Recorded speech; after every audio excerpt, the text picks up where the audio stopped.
On a décidé de s'inscrire à un marathon en mai 2025, le marathon des deux rives. Suite à ça, on va s'octroyer un petit peu de repos.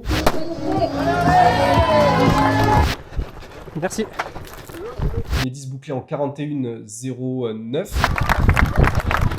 Ok, on laisse un peu de suspense du coup.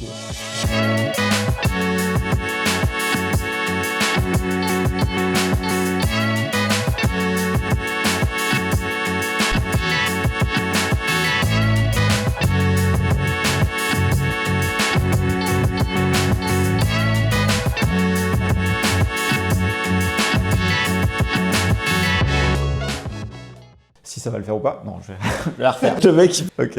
Et bonjour à tous. Moi, c'est Sébastien. Donc, c'est la première fois que vous me voyez sur cette chaîne. Donc, je suis super content d'être là. Je suis un coureur un petit peu plus amateur. J'ai commencé à courir, on va dire, fin d'année 2023, peut-être 1 à 2 fois par semaine, des distances entre 5 et 10 km. Et puis, du coup, avec un collègue à l'époque, on a commencé à s'inscrire donc à des petites courses. Première course, un 10 km qui se passe en du 44-11 en décembre 2023. Et puis l'année suivante, on n'a pas fait le 10 km, on a fait le semi-marathon en 1:40:03. Ça, c'était en mai 2024. Entre-temps, on a fait pas mal de petits trails, des distances, on va dire, entre 18 et la plus longue que j'ai pu faire, c'était un 33 km avec 1652 D+.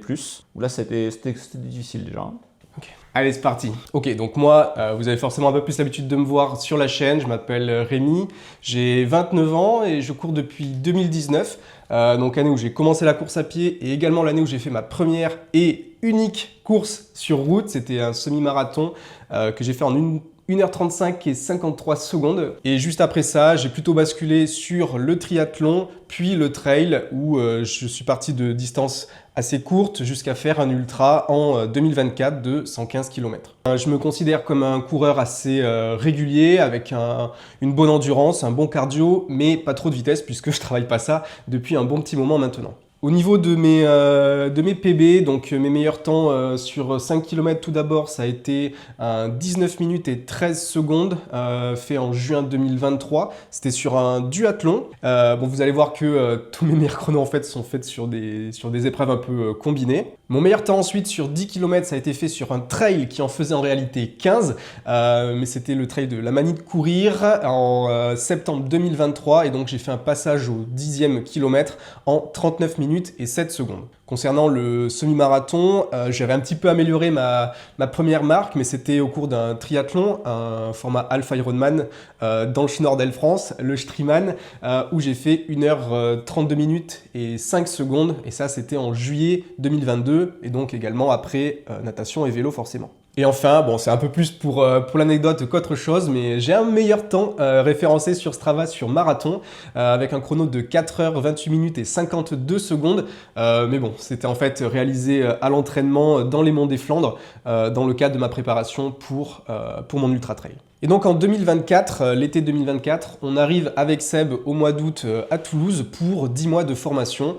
On reprend les bancs de l'école. Donc cette année, ça implique un emploi du temps assez chargé. Moi, j'ai ma famille qui est à Strasbourg. Pratiquement tous les week-ends, c'est des allers-retours. Ce qui fait que, au final, on n'a pas tellement le temps de faire des grosses sessions, des longues sessions. Donc on va se concentrer sur plus de la route. Avec l'idée de s'inscrire dans un club d'athlètes. Donc c'est comme ça qu'on se retrouve inscrit au club du SATUC à Toulouse depuis fin août 2024. En gros, les entraînements, c'est 3 séances par semaine, une séance de renforcement musculaire le lundi et 2 séances de fractionnés, une fractionnée longue le mardi et une fractionnée plus court, plus dynamique le jeudi. Et les avantages d'être dans ce groupe d'entraînement, c'est qu'on est toujours très nombreux sur les séances. On est généralement une bonne cinquantaine de coureurs. Donc ça engendre vraiment une grosse motivation. On se tire les uns les autres. On trouve toujours des gens de son niveau. Donc ça, c'est quelque chose de très positif. Et ça va nous permettre de progresser très, très rapidement. Alors, du coup, on s'est inscrit à 2 courses. Une première qui arrivait très vite finalement, donc c'était en septembre, donc à peine un mois après l'inscription au SATUC. Pour moi, c'était un 5 km le 21 septembre où je fais un chrono de 20 minutes et 18 secondes. Et Rémi, la veille, alors sur un 5 km aussi, mais pas le même du coup, il le fait en 17 minutes 24. Et suite à ça, un mois et demi après, on va se retrouver au mois de novembre, on va courir un 10 km et on va commencer avec Seb à Toulouse qui va arriver. Et un mois et demi. Et un mois et demi. Ah bah, j'ai envie de donner un peu de rythme et de débiter, donc forcément ça accroche un peu plus, quoi. Et on va ensuite se retrouver un mois et demi plus tard, au mois de novembre, où on va courir un 10 km chacun. Et cette fois-ci, on commence avec Seb qui va courir à Toulouse et qui va réaliser un chrono. Oh non! Allez, quatrième, c'est reparti. Et cette fois-ci, on commence avec Seb à Toulouse, qui va nous courir un chrono stratosphérique de 40 minutes et 28 secondes. Donc ça représente du 4 minutes au kill, avec un passage aux 5 km en 19 minutes et 43 secondes. Donc ça veut dire qu'un mois et demi après, il va avoir une allure moyenne sur 10 km plus rapide que sur 5 km. Donc méga progression. Ok, c'est bon. Et moi, je vais courir mon 10 km la semaine d'après à Lille. Et là, je vais réaliser un chrono de 35 minutes et 33 secondes. Donc, je suis un peu plus lent que sur mon 5 km, mais ça reste une maxi performance. 35 minutes, pas loin des 35 minutes, je suis refait. Et donc l'année 2024 se conclut plutôt en beauté, mais on a décidé de ne pas s'arrêter là, puisque donc on a décidé de s'inscrire à un marathon en mai 2025, le marathon des deux rives. Et donc moi de mon côté, pour le marathon, je vise un objectif, on va dire, sous les 3,30. Mais voilà, entre on va dire 3,20 et 3,30, je pense que je peux me situer dans cette fourchette. Donc là, on est actuellement en début janvier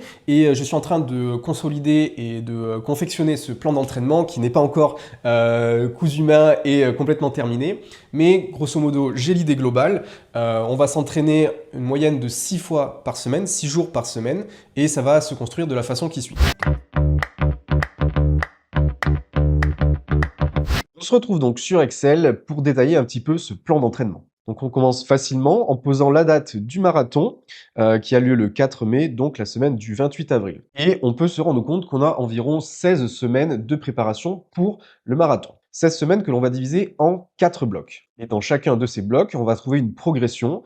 Ils vont être constitués d'une semaine de récupération, puis de 3 semaines de progression. Et ensuite, on prend les mêmes et on recommence. Les 2 premières semaines de janvier, elles apparaissent ici, mais en réalité, ce ne sont que des semaines de reprise vraiment douce de la course à pied. On va pas faire grand-chose. Donc voyons maintenant à quoi va ressembler une semaine type d'entraînement. Donc tout d'abord, le lundi, on va commencer avec 40 minutes de footing plus une séance de renfort. Donc, généralement, c'est découpé en 20 minutes de footing pour aller à la salle avec le club, faire le renfort et on rentre. Le mardi ensuite, séance d'entraînement club avec les tortues, séance de VMA longue. Et on va retrouver dans ce genre de séance, donc c'est des entraînements piste pendant la préparation hivernale, avec des distances entre 800 mètres, 1500 mètres, 2000 mètres, peut-être un peu plus, mais voilà, dans ces ordres-là. Mercredi ensuite, un petit footing de récupération tranquillement, 20 minutes pour commencer la première semaine, avant de refaire une séance de VMA le jeudi soir, toujours entraînement club, cette fois-ci VMA courte, avec des 200 mètres, 300 mètres, 400 mètres,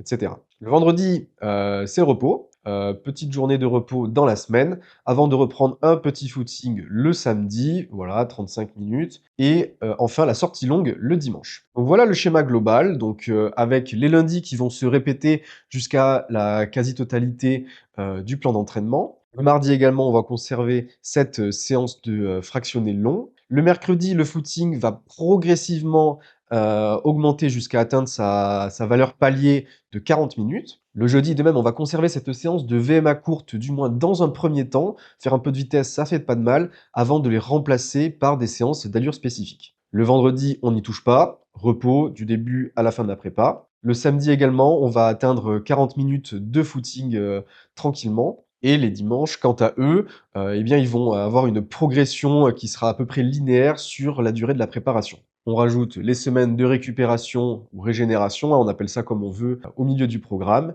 Et voilà un petit peu à quoi va ressembler notre plan d'entraînement. Mais bon, comme ce serait un petit peu trop facile de faire une simple programmation comme ça, eh bien on va rajouter quelques courses au milieu de ce plan d'entraînement. On a tout d'abord un cross qui va arriver à la fin de la première semaine, semaine de reprise, hein, je vous rappelle, après les vacances de Noël. Et puis si on est qualifié, eh bien l'étape suivante qui aura lieu 2 semaines plus tard. On a également un semi de prévu dans la préparation qui arrivera semaine 12, donc on sera mi-mars, semi de Hoche. Vous avez pu voir la vidéo, si ce n'est pas fait, je vous mets le lien ici en haut. Et enfin, Trail NTMF, donc Trail des Monts des Flandres, format 13 km, semaine 16, donc 2 semaines avant le marathon. Également une vidéo qui est sortie sur ce sujet, je vous invite à aller la regarder également. Et donc forcément, ces courses qui vont se rajouter vont impliquer des adaptations sur la semaine qui précède la course, avec un affûtage, comme on peut l'appeler, en fonction des différents formats, et également de la récupération les jours qui vont suivre. Ok, donc maintenant revenons un petit peu en détail sur les semaines. Tout d'abord, les semaines de récupération. Les lundis, on va garder le renforcement, mais on ne fera que 20 minutes de footing. On fera par exemple le retour en vélo. On fera ensuite les séances d'entraînement club avec Tortue, que ce soit VMA longue ou VMA courte, peu importe le moment de la préparation, mais on ira plus tranquillement, on ne fera pas les séances à fond pour pas trop s'user. Les footings, pareil, du mercredi et du samedi sont réduits à une vingtaine de minutes. Et le dimanche, on redescend également dans le volume de la journée sur 1h20 de course à pied environ. Donc voilà maintenant les semaines du second bloc d'entraînement. Donc on voit qu'on ne fait plus vraiment les séances avec les tortues, car les séances de VMA longue vont être remplacées par des sorties trail courts, tandis que les VMA courtes vont rester. Avec les mardis, des séances à allure spécifique semi-marathon, où le volume global sur les sorties va augmenter progressivement. Et le jeudi également, on va avoir une progressivité sur le temps de travail, mais avec des fractionnés un petit peu plus courts. Mais vous voyez EPI 6, donc entraînement par intervalle, et intensité 6, donc 6 sur 10, ça va être l'intensité recherchée. Donc on voit que on ne fait pas 2 minutes à fond, donc ça va être 2 minutes qui vont ressembler plutôt à des allures semi-marathon, voire marathon. Et donc une progressivité jusqu'à atteindre le maximum sur la dernière pyramide, où il y aura 14 kilomètres de qualité. C'est beaucoup. Généralement, on se cantonne à une douzaine de kilomètres, mais voilà, on a une progression qui était quand même assez linéaire et on est également pas seulement dans une préparation semi, je vous rappelle, mais marathon. Donc voilà, faire un petit peu plus de volume, si ça rentre, pourquoi pas. Et puis le dimanche également, on peut remarquer l'augmentation de la durée de la sortie. Semaine de récup ensuite, puis semaine du semi, où là, on va essayer de faire un petit peu de frais, avec une sortie un petit peu allégée le mardi, footing un peu plus lent, une séance d'intensité le jeudi avec du fractionné, une petite activation la veille de course, et enfin, la course le dimanche. Suite à ça, on va s'octroyer un petit peu de repos, mais pas énormément, puisque eh bien, on est au milieu du troisième bloc, et c'est le bloc où on est censé faire le plus de volume et les plus grosses séances les dimanches. Donc vous voyez que ce semi, il est bien dans la préparation, mais il impose quand même de retoucher un petit peu à la programmation établie de base. Donc après 2 jours de repos, on va essayer de récupérer un petit peu avant de faire une grosse sortie le dimanche, dans laquelle on va insérer des petits blocs d'allure spécifique marathon, avant d'attaquer la semaine avec le plus gros volume de la préparation, qui contient une séance de pyramide, une séance club trail et la plus grosse sortie de la préparation, 160 minutes de course avec un 4 x 5 km au milieu, allure spécifique marathon. Petite semaine de récup ensuite, avant d'attaquer eh bien, les 3 dernières semaines avant le marathon et une semaine de course également avec le NTMF le dimanche. Après ce NTMF, on ne prévoit pas trop de repos, voilà, même si c'est une course qu'on risque de faire à fond, ça reste un 13 km et on devrait récupérer plus ou moins facilement. Et donc là, on attaque les 2 dernières semaines de préparation dans lesquelles on va venir réduire le volume et garder un petit peu d'intensité afin de garder la forme et de ne pas tout perdre. Mais là, voilà, on est vraiment dans l'affûtage et le but, c'est de faire du jus. Une dernière semaine jonchée de séances de repos, un petit footing et 2 séances d'EPI. Donc on va voir une EPI 6, 50 minutes de fractionné et une EPI 3. Donc là, c'est vraiment une petite activation en réalité pour voilà, réveiller les jambes avant le marathon. Bon, et donc juste en un petit mot pour conclure sur cette préparation, ça s'est globalement très bien passé, à part 2 petits couacs. Tout d'abord, une petite blessure musculaire à la suite du premier cross, à la fin de la première semaine de préparation. Mais c'est tout simplement dû au fait qu'il y a eu trop d'intensité d'un coup après une grosse période de pause. Et le deuxième petit couac, ça a été bien lors du NTMF, donc 2 semaines avant l'échéance du marathon, pendant laquelle j'ai fait une très grosse chute. Vous pouvez voir ça d'ailleurs en vidéo. Et donc voilà, je me suis bien amoché pendant cette sortie, ce qui a dû causer pas mal de repos par la suite pour me remettre. Mais sinon, globalement, ça s'est bien passé, les séances sont bien rentrées. Pour Seb également, il y a eu quand même un petit peu de fatigue accumulée, on a un petit peu adapté et réduit le volume à certains endroits. Et voilà, je finirai juste par un petit disclaimer pour vous dire que ce plan d'entraînement n'est pas une référence pour tout le monde. Il s'appuie sur plusieurs plans d'entraînement que j'ai pu voir, lire, des bouquins que j'ai vus et surtout eh bien, des choses que j'ai déjà faites. Donc voilà, il y a peut-être quelques idées que vous pouvez reprendre, mais voilà, ne prenez pas ça pour acquis et pour tout le monde, pour tous les niveaux, pour tous les objectifs. Allez, On se retrouve pour la course. Ok, donc voilà, arrivé J-2 sur Bordeaux, chacun de son côté, en famille pour tous les deux. Une petite activation veille de course, donc environ une trentaine de minutes avec un 2 ou 3 fois 30-30, histoire de réveiller le moteur, mais de toute façon... très tranquille. Ouais, le principal est fait. Voilà, c'est ça. Petite récupération des dossards et puis les dés sont jetés. Et donc jour J, on se retrouve avec Seb le matin à Ambès pour un petit échauffement. Mais comme on est un petit peu short niveau timing, ça va se résumer à une dizaine de minutes avec quelques gammes. On va croiser les foires Pointreau pour un petit encouragement de qualité. Et puis direction la ligne de départ. Sur la ligne de départ, le premier gel a été pris. Moi, je pars avec 6 gels. Ma stratégie, c'est d'en prendre régulièrement, donc un avant chaque ravito. Et donc rapidement, le départ est donné. Immédiatement, j'arrive à mon allure. Je pars pas le coup classique en course, partir un peu vite. Non, là, vraiment, je suis bien content. Je suis en maîtrise de ce que je fais. Je me mets tout de suite à mon allure, 4,40, 4,45, et ça part tranquille, sans problème au début. Et donc départ de mon côté sans objectif d'allure précise, voilà, je sais que je serai quelque part entre 4 minutes et 4 minutes 15 au kilomètre, mais l'idée voilà, aujourd'hui ça va être de courir aux sensations. Je me sens bien, je suis pas trop stressé contrairement au semi-marathon. Les 2 premiers kilomètres se font 4,02, 4,06, puis je trouve un petit groupe avec qui courir. On est aux alentours de 4,09 au kilomètre et puis bah, moi ça me va très bien. Surtout l'idée c'est surtout aussi de pas courir tout seul. Et au 5e kilomètre, on arrive au premier ravitaillement et là c'est un peu la douche froide parce qu'il y a que des verres d'eau en carton et sur le règlement c'était annoncé des bouteilles en plastique. La veille au extrait des dossards, 3 fois j'ai demandé, on m'a dit qu'il y aurait bien des bouteilles en plastique. Donc là un petit peu le coup dur parce que j'avais prévu de continuer à m'hydrater bien pendant la course et là ça fait un peu chier quoi. Effectivement, ça je suis d'accord avec toi parce que moi du coup j'avais pas pris d'eau en plus et je comptais beaucoup sur les bouteilles d'eau. Donc du coup je me suis trouvé un partenaire de course. On discutait pas spécialement, mais voilà, on était vraiment à notre allure 4,45, très stable. Tout se passait bien. On avait plutôt tendance à rattraper quelques personnes dans l'ensemble, jusqu'au 16-17e kilomètre. Et là, en fait, j'ai commencé à vraiment sentir un problème qui était que je m'hydratais pas assez. J'avais pas assez d'eau sur moi.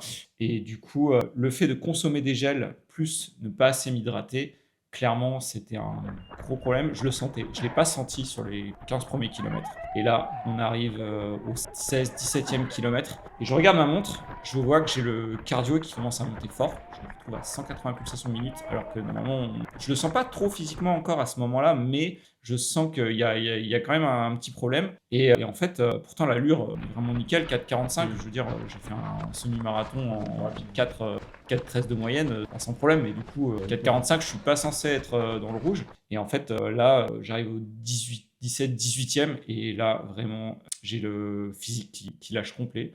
Je suis obligé quasiment de m'arrêter. Enfin, j'ai plus de rythme. Après, je marche. Et là, plus rien, vraiment le vide, quoi. J'essaie de reprendre des gels, mais je sens en plus que j'ai un peu mal au ventre. Ça commence à vraiment travailler. Et à ce moment-là, on est de retour dans le village parce qu'en fait, la course, c'est des vides. Finalement, on repasse à chaque fois vers une zone centrale qui est le village où il y a tout le monde.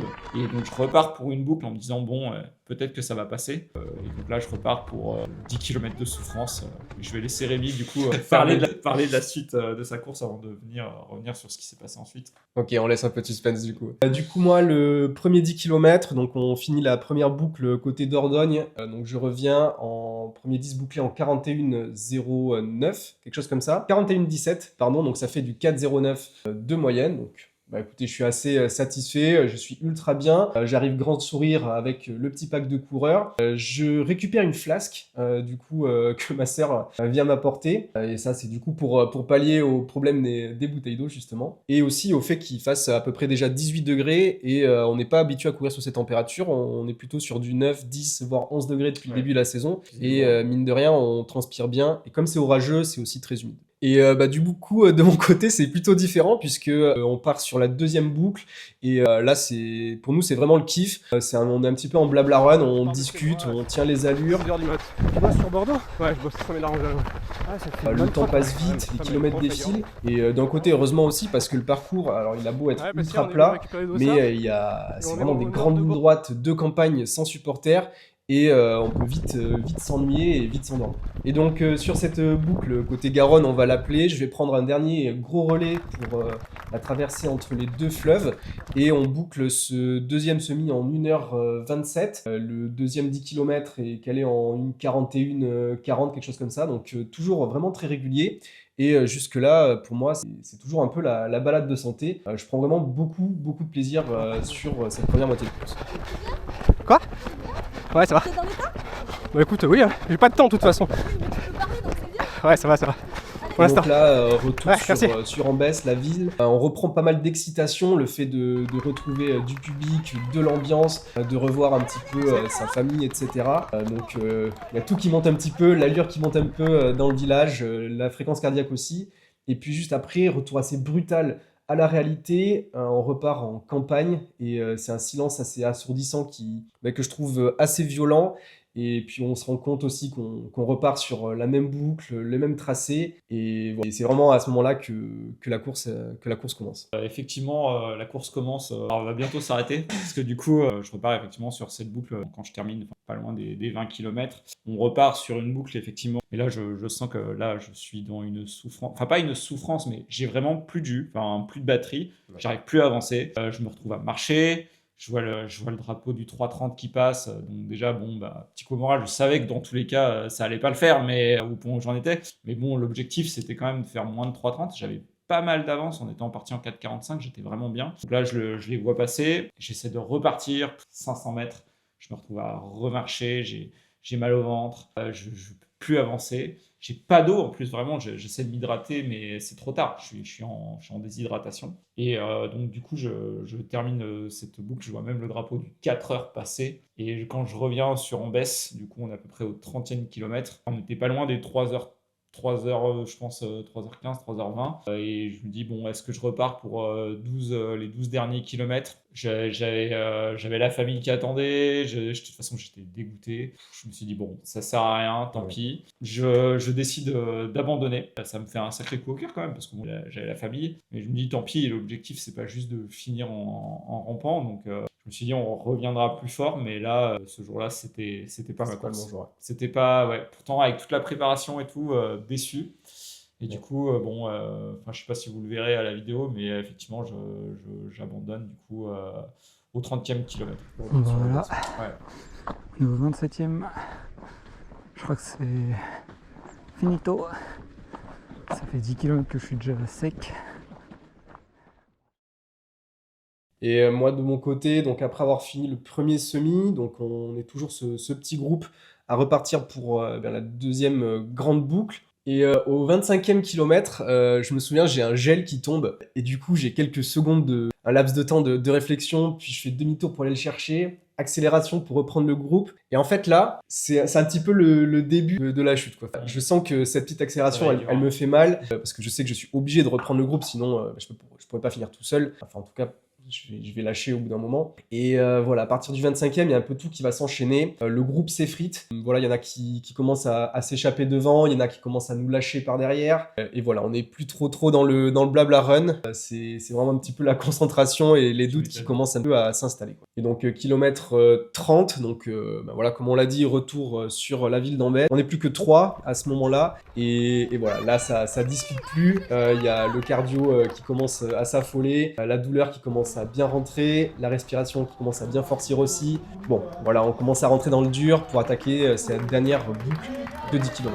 Et donc voilà, on est toujours sur cette longue ligne droite. La ligne droite, du coup, elle fait 10 km avec la traversée du village au milieu. Et à partir du kilomètre 32, je commence aussi à avoir des frissons. Voilà, je pense que ma stratégie glucidique était un petit peu trop light par rapport à l'effort demandé. Je vais pas vraiment prendre de mur de marathon, mais voilà, à partir de ce kilomètre 32, c'est vraiment un petit peu une chute progressive, la douleur qui rentre, la difficulté qui monte. Faut serrer les dents, j'ai les jambes qui commencent à être bien raides aussi. Ça commence à être compliqué, ouais, c'est clair. Et on se retrouve finalement à 2 coureurs sur les 2-3 derniers kilomètres. Et voilà, moi je suis dans le dur depuis un bon petit moment, mais j'ai réussi à faire une dernière petite accélération sur peut-être les 600 derniers mètres pour passer la ligne en 2h55 et 57 secondes, et ce qui me donne une 36e place sur 550.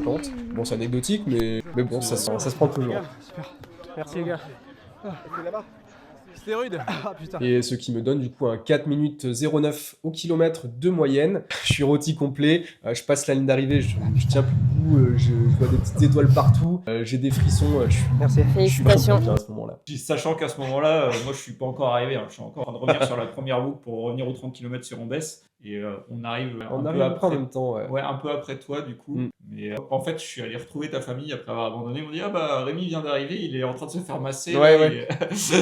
Et moi c'est pareil, je sors de mon massage et ils me disent ouais on vient de croiser Seb, il est venu te voir. Seb Bah, attends, Mais qu'est-ce il a gazé là. Il fait 12 km de moins. Ouais, et franchement, ça me donne un vrai coup au moral hein, d'apprendre que t'as abandonné, puisque forcément, Ouais. on n'a pas fait la course ensemble, donc j'étais pas au courant des difficultés. Et ouais, ça me fait bien chier, quoi. Bah oui, bah, pas autant que moi du coup, mais oui, je comprends. Après voilà, moi bon, je ne dirais pas que c'est un échec, je ne dirais que ça n'a pas marché. C'est ça, Mais, c'était une bonne séance d'entraînement non mais voilà, pour le après, prochain. j'en ai retiré pas mal d'enseignements, notamment, je pense, l'hydratation et le problème des gels. Je n'étais pas assez habitué à en prendre aussi régulièrement. Ouais. Je pense que ça a joué. Donc voilà, pour moi, la chose dont je suis content, parce que le chrono, je suis content du chrono, mais pour moi, il reste assez anecdotique. Par contre, ce dont je suis content, c'est de ma régularité sur la course. Franchement, j'ai vraiment été précis, et ça, ça c'est la chose dont je suis contente. Les deux axes d'amélioration que je vois, ça va être tout d'abord faire un peu plus de volume, parce que je sens que j'ai manqué de résistance musculaire sur les 10 derniers kilomètres. Je sais que c'est normal que ça arrive, mais je pense que c'est un des axes sur lesquels je devrais travailler. Et le deuxième, ça va être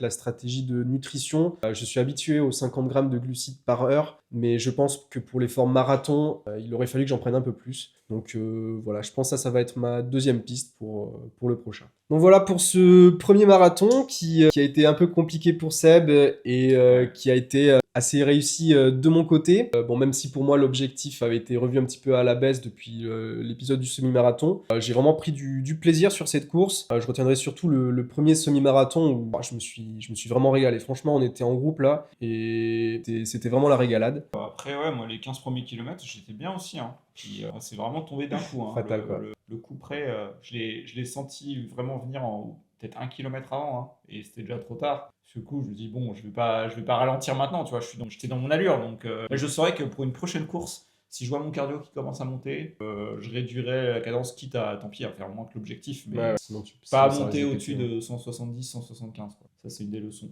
Donc voilà, Voilà. je vais quand même aussi remercier ma famille qui est venue m'accompagner sur ce week-end et qui m'a bien encouragé, qui m'a bien aidé sur cette course, et aussi les coureurs avec qui j'ai partagé cette course, que je connaissais pas forcément, mais je pense qu'on s'est vraiment tirés les uns de les autres.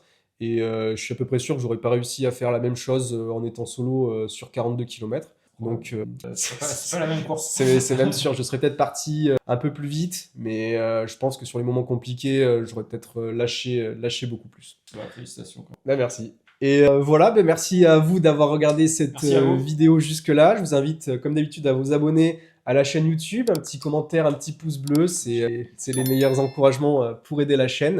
Vous pouvez également rejoindre sur Instagram, vous avez les informations un peu plus en direct, parce que là, il y aura eu un gros délai pour la sortie de cette vidéo. Puis voilà, on se dit à très bientôt pour une prochaine vidéo. Ciao. Ciao.